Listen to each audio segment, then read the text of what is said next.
ہمارے شیخ حضرت مفتی رشید احمد صاحب رحمہ اللہ تعالیٰ کے بارے میں لوگ کہتے ہیں کہ وہ حکمرانوں سے بہت استغنا برتتے تھے، بالکل برتتے تھے، لیکن حضرت نے کسی حاکم کی کبھی بے اکرامی نہیں کی ہے، کبھی بھی نہیں کی. حضرت نہیں جاتے تھے حکومت کے پاس، یہ بھی ٹھیک ہے. امام ابو حنیفہ نہیں جاتے تھے، امام ابو یوسف جاتے تھے، انہوں نے کام لیے حکومت سے. تو ہمارے پاس دونوں طرح کے علماء ملتے ہیں. بہت سے ایسے ہیں جنہوں نے استغنا کیا، نہیں آنا. بہت سے ایسے جو گئے اور انہوں نے محبت سے حکمرانوں کو قریب کر کے ان سے خیر کے بہت سارے کام لیے. انہوں نے کہا ان کی مخالفت سے کچھ بھی فائدہ نہیں ہوگا. اور آپ تاریخ اٹھا کے دیکھو، جو علماء محبت سے حکمرانوں کے پاس جا کے ان کو سمجھایا ہے نا، ان سے دنیا میں بڑے بڑے انقلاب آئے ہیں اور اللہ نے بڑا کام لیا ہے. جنہوں نے استغنا برتا، ہم ان کی بھی اچھی تعویل کرتے ہیں، ان کی نیت اچھی تھی، لیکن ان سے بڑا کام نہیں ہوا کوئی. بس یہ تو امپریشن گیا کہ علماء میں استغنا ہوتا ہے، لیکن کوئی بڑا کام نہیں اللہ نے ان سے لیا. بار بار میں مثال دیتا ہوں اپنے بیان میں کہ اکبر بادشاہ جو بالکل ملحد ہو چکا تھا، مجدد الثانی رحمت اللہ علیہ اکبر بادشاہ کے دربار میں خود گئے ہیں، بادشاہوں کو قریب کیا، شہزادوں کو قریب کیا. شہزادے کو یہاں تک بولا، اس وقت بہت سے علماء نے ان کی بھی مخالفت کی مجدد الثانی رحمت اللہ علیہ کی، کہ یار یہ بادشاہوں کے پاس جا رہے ہیں، شہزادوں کے پاس جا رہے ہیں. وہ یہ کہتے تھے دیکھو ہم بغاوت نہیں کر سکتے، ان سے حکومت نہیں چھین سکتے، ہمارے پاس طاقت نہیں ہے، حکمران یہی ہیں. اگر ان کی مخالفت کرو گے اپنا بگاڑنے کے علاوہ کچھ بھی حاصل نہیں ہوگا. کل یہ پکڑ کے جیل میں ڈال دیں گے. جو تھوڑی بہت خیر کا کام ہو رہا ہے اس سے بھی ہم جائیں گے. تو کیوں نہ ہم مسلمانوں کے مفاد میں ان کے پاس جائیں بغیر کسی لالچ کے. ہم ان سے ہدیہ نہیں لیں گے، ہم ان سے 1 روپیہ بھی نہیں لیں گے. تو کیوں نہ ہم پورے ہندوستان کو، اکبر بادشاہ تو وہ بادشاہ تھا جس نے ایک نیا دین بنا دیا تھا. سور کے گوشت کا حلال ہونے کا اس نے فتویٰ دیا تھا، اور مورتیاں ہندو عیسائی اور اسلام سب کو مرج کر کے ایسا کچومر نکال دیا تھا کہ بہت ہی بیڑا غرق کر دیا تھا اس نے ہندوستان میں دین کا. اور تھا بڑا مضبوط، 50 سال حکومت کی، 40 یا 50 سال. تو بہت سے علماء نے اس پہ فتوے دینا شروع کیے کہ یہ کافر ہو گیا، یہ مرتد ہو گیا، یہ اس کا نکاح ٹوٹ گیا. بہت سے علماء نے، وہ بھی ٹھیک ہے، حق پرست علماء تھے، لیکن جلال الدین اکبر رحمۃ اللہ نے، وہ مجدد الافسانی رحمۃ اللہ نے فرمایا کہ یہ فتوے دینے سے کام نہیں چلے گا. کل مولانا طارق جمیل صاحب کا میں نے کلپ دیکھا، جنید جمشید کو کیسے دین پہ لائے وہ بڑا زبردست. میں نے بہت لوگوں کو دی کہ 6 سال لگے ہیں جنید جمشید کو، 2 دفعہ داڑھی کٹا چکا تھا وہ. بہت سے لوگ کہہ رہے تھے یہ منافق ہے، 2 نمبر ہے. انہوں نے کہا بھائی ہم فتویٰ دینے کے لیے نہیں ہے، منافق کون ہے 2 نمبر کون ہے؟ ہم دائی ہیں، ہمارا کام ہے لے کر آنا. 2 دفعہ توبہ توڑ دی ہے. تبلیغ میں 4 مہینے لگا کے جنید جمشید نے اتنی بڑی داڑھی رکھی، اتنا مولانا نے اس کو محبت دی، راتیں اس کے ساتھ گزاری. جیسے ہی گھر گیا دوبارہ کلین شیف. ٹھیک ہے نا، دوبارہ کیا. اب بہت سے لوگوں نے کہا بندہ ہی منافق ہے، اس کو تو چھوڑ دو، داڑھی رکھ کے کٹاتا ہے. مولانا نے نہیں چھوڑا. مولانا، وہ جنید جمشید کوئی وزیر اعظم تھا یا کوئی قوم کا وڈیرا تھا؟ مولانا طارق جمیل صاحب نے نہیں چھوڑا.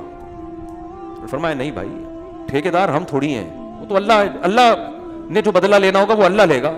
ہمارا کام ہے ادعو الی سبیل ربک بالحکمت والموعظۃ الحسنہ، اپنے رب کی طرف حکمت کے ساتھ لوگوں کو بلاؤ. تو ہم تو دائی ہیں بھائی، بلانے والے لوگ ہیں، بھگانے والے تھوڑی ہیں. پہلے اپنی پوزیشن تو انسان دیکھے کہ میں ہوں کیا. اگر آپ پولیس میں ہیں، ٹھیک ہے نا، آپ علاقے کے ایس ایچ او ہیں، آپ کی ذمہ داریاں کچھ اور ہیں. ایس ایچ او چور کو 4 مہینے کے لیے نہیں بھیجے گا. ایک صاحب نے مجھے کہا تبلیغ والوں کے پاس ایک چور گیا، بجائے پولیس کے حوالے کرنے کے 4 مہینے کے لیے بھیج دیا اس کو انہوں نے. میں نے کہا اس لیے 4 مہینے کے لیے بھیجا کہ تاکہ یہ چوری چھوڑ دے، کیونکہ وہ رائے گیا ہے، وہ تھانے نہیں گیا. آئی بات؟ وہ کہاں گیا ہے؟ ایس ایچ او کے پاس اگر وہ آتا تو ایس ایچ او جو بیٹھا ہوا ہے نا علاقے میں، وہ اس کا پابند ہے کہ چور کو پکڑ کے جیل میں ڈالنا ہے، آپ نے تبلیغ میں نہیں بھیجنا.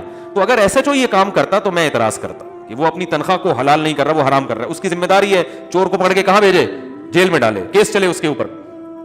تبلیغ والے دائی ہیں، وہ تھانے دار نہیں ہے. ان کا یہ کام ہے کہ بھائی کتنا بڑا مجرم ہو، 100 انسانوں کا قاتل ہو، آپ کا کام اس کی اصلاح کی کوشش ہے. یہ کیس چلانا یہ آپ کا کام نہیں ہے. صحیح بخاری صحیح مسلم کی حدیث ہے کہ بنی اسرائیل میں ایک شخص نے 99 انسانوں کو قتل کیا، اور وہ گیا، صحیح بخاری مسلم کی حدیث ہے کہ وہ گیا، اس نے لوگوں سے پوچھا کہ میں نے بہت سارے، مجھے کسی عالم کا پتہ بتاؤ، میں اس سے مسئلہ پوچھنا چاہتا ہوں. لوگوں یہ نہیں کہا میں نے 99 کو قتل کیا، لوگ پڑھ کے اندر کر دیتے اس کو. اس نے کہا بھائی مجھے کوئی عالم کا پتہ بتاؤ. حدیث میں آتا ہے فضل اللہ علی راہبن, لوگوں نے عالم کے بجائے راہب جو صوفی ٹائپ کے ہوتے ہیں نا عبادت گزار, کیونکہ لوگوں کو عقیدت ان سے زیادہ ہوتی ہے, علماء سے کم ہوتی ہے. لوگ کہتے ہیں علماء تو ٹماٹر بھی خرید رہے ہیں, شادیاں بھی کر رہے ہیں, بچے بھی پیدا ہو رہے ہیں, اور ادھر بھی جا رہے ہیں, کبھی بائک پہ جا رہے ہیں کبھی. اور یہ جو صوفی ٹائپ کے ہوتے ہیں یہ ہر وقت مراقبہ سینٹر, جو صحیح صوفی ہیں ان کی بات نہیں کر رہا میں, صحیح صوفیوں کی بات نہیں کر رہا. تو جو عام طور پر جن سے لوگ متاثر ہوتے ہیں نا عامی لوگ, وہ تو اسی ٹائپ کے صوفی, بس چادر لے کے بیٹھے ہوئے ہیں اور ہلا ہی نہیں آ رہا ان سے. پولیس آ کے حضرت کو اٹھاتی ہے ورنہ اٹھ ہی نہیں سکتے یہ. تو جو بدعتی ٹائپ کے صوفی ہوتے ہیں, مراقبے سینٹر, نیلی روشنی پیلی روشنی, ان چکروں میں گھمایا ہوا ہے لوگوں کو کہ نیلی روشنی کا مراقبہ ہو رہا ہے تو گلابی روشنی کا مراقبہ ہو رہا ہے, پتہ نہیں کیا کیا ہو رہا ہے. تو وہ چلا گیا راہب کے پاس اور راہب سے کہنے لگا کہ میں نے 99 انسانوں کو قتل کیا ہے, کیا میری توبہ قبول ہوگی؟ راہب نے کہا 99 کی بھی کبھی توبہ قبول ہوتی ہے؟ 1 2 3 4 5 6 ہوتے تو کوئی بات نہیں, 99 کو یہ بھائی نہیں ہوگی. اس نے کہا نہیں ہوگی تو سینچری پوری کروں میں. اس نے کہا چلو اس کو بھی مارو, 100 پورے کر دیے. لیکن اس کے دل میں ایک جذبہ تھا کہ بھائی میرے لیے جنت میں جانے کا کوئی آپشن ہے تو میں بھی اس طرف آؤں, میں بھی دین کی طرف آؤں. اب ہو تو ہونا تھا, جو ہو گیا نا. جنید جمشید نے 2 دفعہ داڑھی کاٹے, 20 دفعہ کاٹے, وہ تو اس کا کام ہے نا. پھر بھی اللہ نے موت سے پہلے توبہ کا راستہ کھولا ہوا. جب اللہ نے کھولا ہوا ہے تو کوئی بھی اس کو بند نہیں کر سکتا, کوئی بھی نہیں بند کر سکتا. نہ کوئی مفتی بند کر سکتا ہے, نہ کوئی عالم بند کر سکتا ہے. تو جب اللہ نے راستہ, تو وہ پھر اس نے لوگوں سے پوچھا کہ کسی عالم کا پتہ بتاؤ. تو لوگوں نے, حدیث میں آتا ہے فضل علی رجل عالمین, لوگوں نے عالم کا پتہ بتایا. اس سے علماء کی فضیلت پتہ چلتی ہے, عالم نے کیسا بہترین گائیڈ کیا. تو حدیث میں آتا ہے فَأَتَاهُ فَقَالَ إِنَّهُ قَتَلَ 100 نَفْسٍ فَهَلْ لَهُ مِن تَوْبَةٍ, میں نے 100 انسانوں کو قتل کیا ہے, کیا میری توبہ قبول ہوگی؟ اب جو لوگ یہ کہتے ہیں نا تبلیغ والے, چور کو بھی اور قاتل کو بھی تبلیغ میں بھیج دیتے ہیں, پولیس کے حوالے نہیں کرتے, ان کا اس حدیث میں جواب ہے. ان عالم کو چاہیے تھا فوراً تھانے فون کرتا, 100 بندوں کا قاتل موسٹ وانٹڈ جن کی اتنی FIR کٹی ہوئی ہیں میرے پاس ہے, آ جاؤ. کیا خیال ہے, کرنا چاہیے تھا نا. نا ان کو یہ الاؤ نہیں تھا. ایک آدمی خود چل کے آیا ہے, توبہ کے ارادے سے اپنی اصلاح کرنا چاہتا ہے. ابھی پولیس کو نہیں فون کریں گے آپ, ابھی اس کو توبہ کا طریقہ بتائیں گے. بھائی یہ آپشن ہے. باقی پولیس جانو, تم جانو, جن بندوں کو تم نے مارا ہے ان کے لواحقین جانے, وہ تمہارا ہیڈک ہے. ہاں وہ تمہارے جس کو مارا ہے اس کا کوئی چاچا ماموں مل جائے تمہیں پکڑ لے تو وہ تمہارا ہیڈک ہے, پھر میں چھڑوانے نہیں آؤں گا. تو ان عالم نے کیا فرمایا, نام من یحول بینہ وبین التوبہ, کیوں نہیں توبہ قبول ہوگی بھائی, کس نے کہہ دیا؟ کیسا اپریشیٹ کیا جا رہا ہے اس کو. یہ ہے داعی, یعنی وہ عالم مسئلہ بھی بتا رہے ہیں اور دین کی دعوت بھی دے رہے ہیں. صرف فتویٰ نہیں دے رہے کہ تو نے چونکہ 100 آدمیوں کو قتل کیا ہے, یا تو یہ فتویٰ دیتے تو جائے گا ہی جہنم میں, اور 1 2 کے بعد آ جاتا نا, اب 100 کے بعد آ رہا ہے.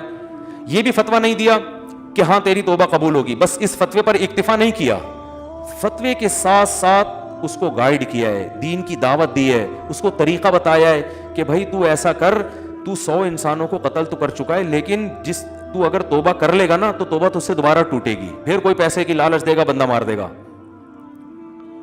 تو اس لیے ایسا کرو, انطلق الی ارض کذا و کذا, فلاں علاقے میں جاؤ, فإن بها اناسا یعبدون اللہ, وہاں کچھ نیک لوگ رہتے ہیں جو اللہ کی عبادت کرتے ہیں, فاعبد اللہ معہم, تم بھی وہاں رہ کر اللہ والوں کے ساتھ رہو, ولا ترجع الی ارضک فإنها ارض سوء, اس زمین کی طرف واپس لوٹ کے مت آنا, یہ برے لوگوں کی زمین ہے, یہاں رہ کر تم دوبارہ بگڑ جاؤ گے.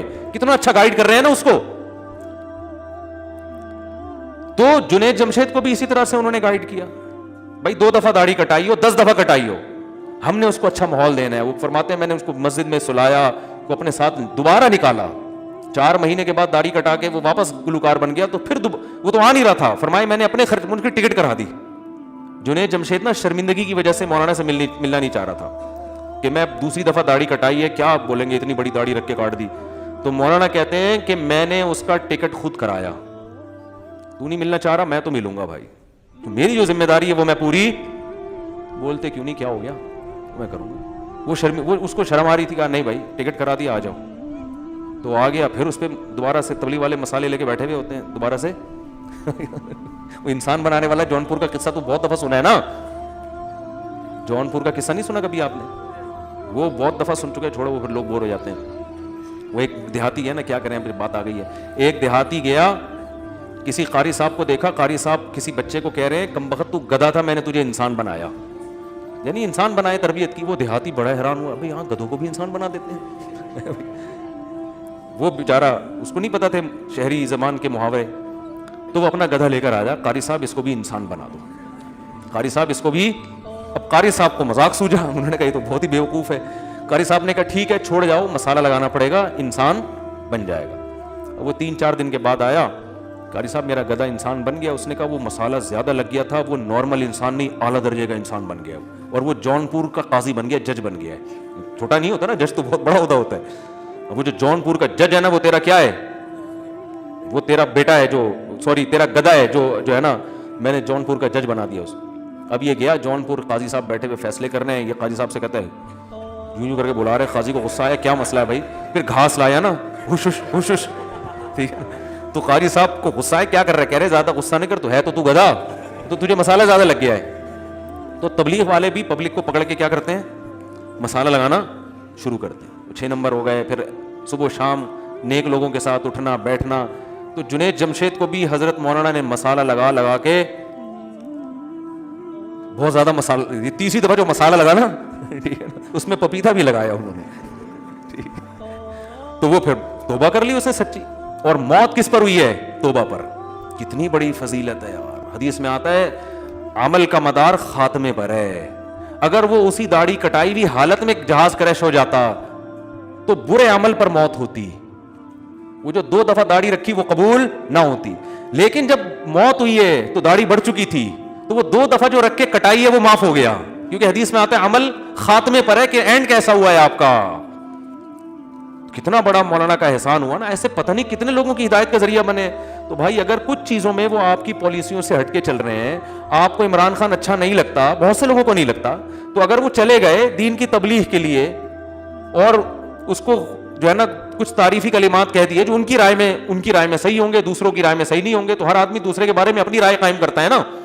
تو آپ کہہ دو بھائی, زیادہ زیادہ یہ کہہ دو مولانا نے یہ اچھا نہیں کیا, عمران خان کو تو ہم پسند نہیں کرتے, خامخواہ میں جا کے اس کی تعریفیں کر دی, بس اتنا کافی ہے. اتنا اعتراض بولو بھائی کافی ہے کہ یار یہ مولانا کا مجھے ادا اچھی نہیں لگی. باقی اس حیثیت سے کہ وزیر اعظم سے ملنا, اس پہ تو آپ اعتراض کر ہی نہیں سکتے. نبی صلی اللہ علیہ وسلم نے بادشاہوں کے پاس صحابہ کو بھیجا ہے, نجاشی کے پاس پناہ کے لیے صحابہ کو بھیجا ہے. یہ نہیں کہا کہ ہم جاؤ عیسائی بادشاہ ہے, ہم کسی کی مدد نہیں لیتے. عبداللہ بن مسعود جیسے صحابی نجاشی کے پاس گئے ہیں پناہ لینے کے لیے, اور پھر اس کو محبت سے تبلیغ بھی کی ہے. حضرت جعفر طیار نے قرآن کی آیتیں پڑھی, مسلمان ہو گیا وہ. اگر وہ یہ کہتے نجاشی کون ہے, وہ تو عیسائی بادشاہ, ہم تھوڑی جائیں گے کسی کے پاس. ہرقل کے پاس خط بھیجا, سفیر گئے ہیں. تو ہمیں سیرت میں دونوں پہلو ملتے ہیں, استغنا بھی ملتا ہے اور سرداروں کو قریب کرنے کے.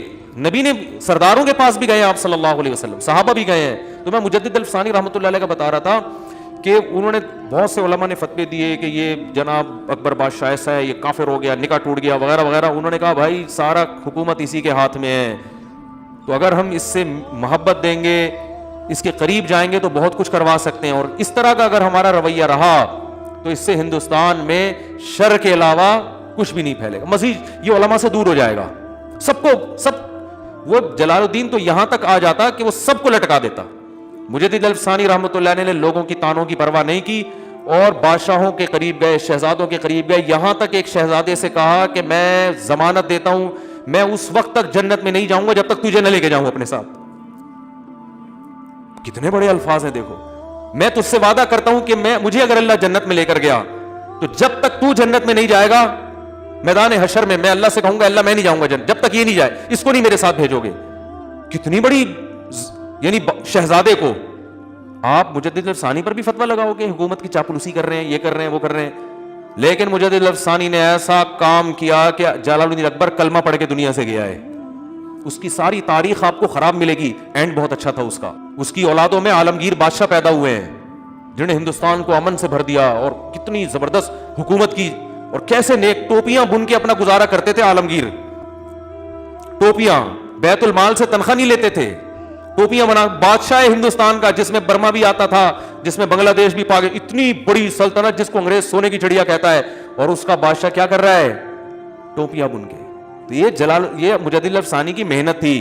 تو میرے بھائی جو علماء حکمرانوں کے پاس جا رہے ہیں ان کو سمجھانے, اپنے دنیاوی مفاد کے لیے نہیں, ان علماء کی قدر کرو کہ جو فرض کفایہ ہے وہ یہ ادا کر رہے ہیں اور قوم کی ملامت بھی لے رہے ہیں. تو ان چیزوں سے کچھ بھی حاصل نہیں ہوتا. تو بدگمانی, آپ کو حضرت کی مولانا طارق جمیل صاحب کی کسی پالیسی سے اختلاف ہے, ہو سکتا ہے, میں یہ تھوڑی کہہ رہا ہوں کہ وہ ان سے کوئی غلطی ہو ہی نہیں سکتی, 100% ہو سکتی ہے, انسان ہے, بشر ہیں, علمی لحاظ سے بھی غلطی ہو سکتی ہے, عملی لحاظ سے بھی غلطی ہو سکتی ہے, لیکن کسی کی خوبیاں بھی دیکھو اور اس کی خامیاں بھی. ایسا نہ ہو کہ خامی کے وقت اس کی تمام خوبیوں کو نظر انداز کر دیں, یہ نہیں ہو سکتا بھائی. اس کی وہ خوبیوں کو دیکھ کر اس کی خامیوں کو آپ نے بیان کرنا ہے. اور بولے تو ضرورت کیا ہے, آپ سے کون پوچھ رہا ہے کہ صحیح کیا کہ غلط کیا؟ ضروری ہے کہ تبصرہ کرو. کوئی آپ سے پوچھ رہا ہے کہ اچھا کیا کہ برا کیا؟ مجھ سے لوگ کہتے ہیں اچھا کہ, میں کہا مجھ سے تو پوچھ کے نہیں کیا بھائی, اب انہیں سے پوچھو اچھا کیا کہ برا کیا. تو اگر غلط بھی کیا ہے تو زیادہ زیادہ اتنا کہ یار مولانا کی اس پالیسی سے ہمیں کیا ہے اختلاف, یہ نہیں کرنا چاہیے تھا, بس ختم. لیکن وہی بات ہے, جب تک تعریفوں میں مبالغہ کر کے آسمان تک نہ پہنچا دیں اپنے لیڈروں کو, اور دوسرے جو آپ کی سیاست کے میں آپ کے خلاف ہے اس کو تحت ثرا نہ پہنچا دینا زمین کے پستیوں میں, اس وقت تک کھانا ہضم نہیں ہوتا, سکون نہیں ملتا. یوٹیوب اور فیس بک پہ یہ یوٹیوب سے بھی زیادہ ہے.